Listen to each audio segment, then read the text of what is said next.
اللہ من الشیطان الرجیم بسم اللہ الرحمن الرحیم اہدنا الصراط المستقیم صراط الذین انعمت علیہم غیر المغضوب علیہم ولا الضالین آمین۔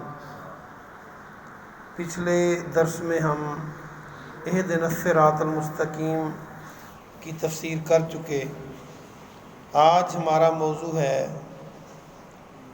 صراط الذین انعمت علیہم، ان لوگوں کا راستہ جن پر تو نے انعام کیا۔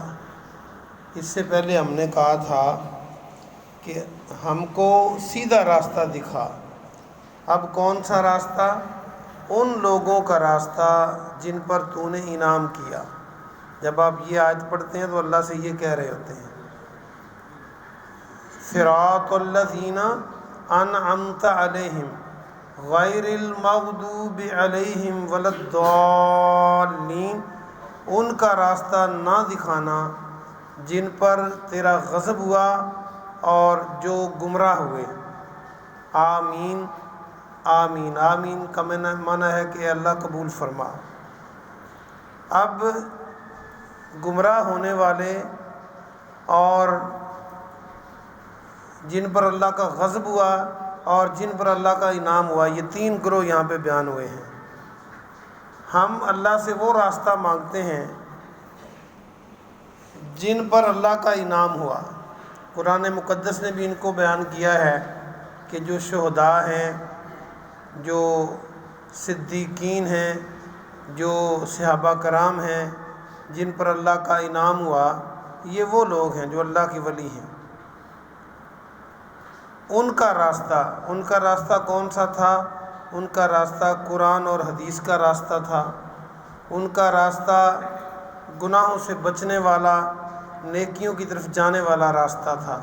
ہم اللہ سے یہ دعا مانگتے ہیں، اور جب ہم کہتے ہیں کہ ان کا راستہ نہ دکھانا جو گمراہ ہوئے اور جن پر تیرا غضب ہوا، اس سے مراد مفسرین کہتے ہیں یہود و نصارہ ہے۔ یہودی اور عیسائی جو ہیں، یہودیوں پر غضب کی بات قرآن میں بار بار آئی ہے کہ وہ اللہ کے غضب کے ساتھ لوٹے، اور عیسائی جو تھے وہ بھی گمراہ ہوئے۔ اب ہم نے دیکھنا یہ ہے کہ یہودیوں اور عیسائیوں میں برائیاں کیا ہیں، ان سے ہم نے بچنا ہے، جس کی وجہ سے وہ گمراہ ہوئے اور اللہ کا ان پر غضب ہوا۔ یہودیوں نے اور عیسائیوں دونوں نے اپنی کتابوں میں تحریف کر دی، کتابیں بدل دیں، آسمانی کتابیں۔ ہم نے اس سے بچنا ہے۔ ہماری کتاب کا ذمہ تو اللہ نے لیا ہے، لیکن پھر بھی مسلمان کوشش کرتے رہتے ہیں کہ کچھ نہ کچھ ہماری مرضی کا شامل ہو جائے ترجمے میں یا تفسیر میں۔ تو بہرحال یہ کام نہیں کرنا۔ اس کے بعد یہودیوں نے حضرت عزیر علیہ السلام کو اللہ کا بیٹا بنا دیا، عیسائیوں نے عیسیٰ علیہ السلام کو اللہ کا بیٹا بنا دیا، نعوذ باللہ۔ ہم نے اللہ کو اکیلے ہی رکھنا ہے، اللہ وحدہ لا شریک ہے، نہ اس کا کوئی حصہ ہے، نہ وہ کسی کا حصہ ہے، نہ اللہ نے کسی کو جنا ہے، نہ اللہ کو کسی نے جنا ہے۔ اللہ کا کوئی حصہ نہیں ہے، اللہ اکیلا ہے، وہ خالق ہے اور باقی ساری مخلوق ہے۔ تو ہم نے اللہ کے ٹکڑے اور جز نہیں بنانے کہ اللہ فلاں کے اندر بھی ہے، اللہ فلاں کے اندر بھی ہے۔ صوفیوں میں ایک عقیدہ چلتا ہے، وحدت الوجود کا عقیدہ۔ وہ کہتے ہیں نعوذ باللہ کہ ہر چیز میں اللہ ہے۔ بہت بڑی جماعت ہے صوفیوں کی۔ تو بہرحال اللہ جو ہے وہ نہ کہیں حلول ہوتا ہے، نہ کسی کا حصہ بنتا ہے۔ یہودیوں اور عیسائیوں نے یہ کام کیا، یہ ہم نے نہیں کرنا۔ تیسری بات کہ یہودیوں اور عیسائیوں نے اپنے اندر فرقے بنا لیے، اختلاف کیا، اور مسلمان بھی اس میں لگے ہوئے ہیں۔ بہرحال ہم نے نماز میں جب یہ پڑھتے ہیں تو یہ وعدہ کرتے ہیں کہ ہم ان کے راستے پہ نہ چلا، یعنی ہم فرقوں میں نہ بٹ جائیں۔ فرقہ کب بنتا ہے؟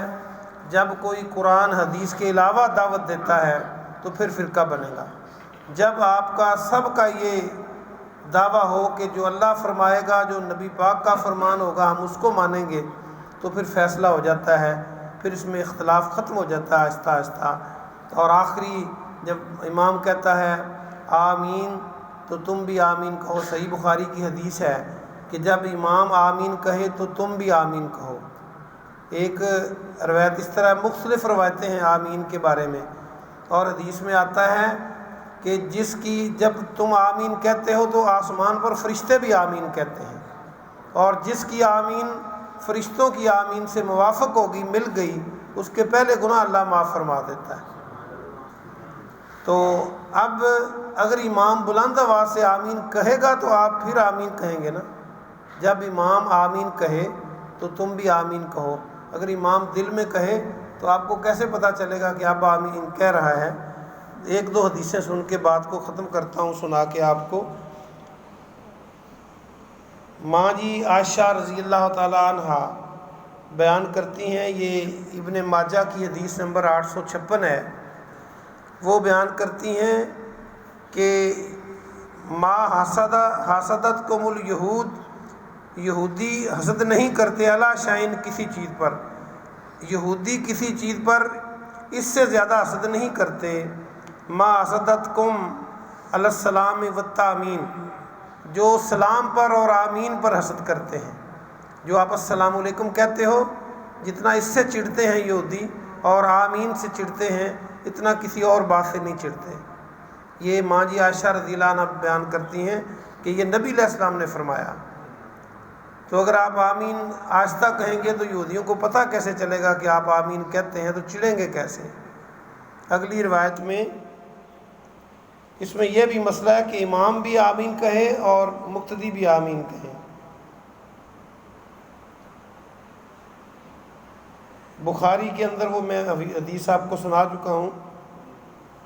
اللہ پاک سے دعا ہے کہ اللہ پاک آپ کو اور مجھے عمل کی توفیق عطا فرمائے۔ سبحان ربک رب العزت عما یصفون وسلام علی المرسلین والحمد للہ رب العالمین۔